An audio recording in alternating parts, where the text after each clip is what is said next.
ठाकरे गटात कोणीही जायला तयार नाही. पवार शिंदेंकडून दौऱ्याचं ज्ञान घ्यावं, संजय शिरसाट यांनी खोचक सल्ला दिल्याचं पाहायला मिळतंय. त्यामुळे ठाकरे गटात कोणीही जायला तयार नाहीये. त्यामुळे पवार शिंदेंकडून दौऱ्यांचं ज्ञान घ्यावं असं यावेळी शिरसाट यांनी पुन्हा एकदा ठाकरे गटावरती निशाणा साधलेला आहे. तर शिवसेना नेते संजय शिरसाट यांनी पुन्हा एकदा उद्धव ठाकरे गटाला निशाणा साधल्याचं टीका केल्याचं पाहायला मिळतंय. ठाकरे गटात कोणीही जायला तयार नाही असं शिवसेना नेते संजय शिरसाट यांनी म्हटलेलं आहे. त्यामुळे पुन्हा एकदा शिवसेनेचे नेते संजय शिरसाट यांनी ठाकरे गटावरती टीकास्त्र डागल्याचं पाहायला मिळतंय. संजय शिरसाट यांनी ठाकरे गटाला हा खोचक टोला लगावलाय. तर दौऱ्यासंदर्भातलं ज्ञान पवार आणि शिंदेंकडून घ्यावं असं ते म्हणाले.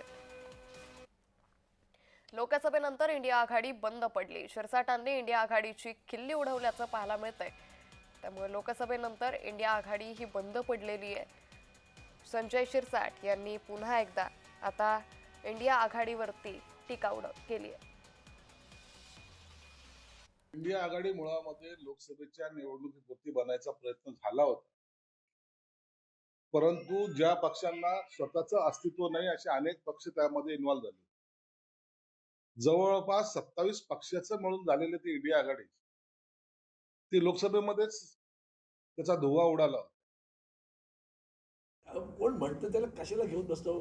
त्यांना विचारा, तुम्ही कोणत्या आघाडीत होता? तुम्हाला आघाडीची इतकी जर हे आहे तर तुम्ही आता कोणाच्या सपोर्ट घेऊन उभे आहात, कोणाच्या दांड्यावर उभे आहेत ते सांगा ना. ते हिंदुत्ववादी आहेत का? नितीश कुमार, चंद्रबाबू नायडू हिंदुत्ववादी आहे का? पासवान हिंदुत्ववादी आहे का? ह्या आघाड्या चालतात. दुसऱ्याने गेली का आघाडी? त्याच त्यांचं वक्तव्य आहे ना, रेवडी.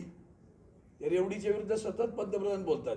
त्यांच्या माणसांनी रेवडी वाटली तर चालते, दुसऱ्यांनी वाटली का ती रेवडी.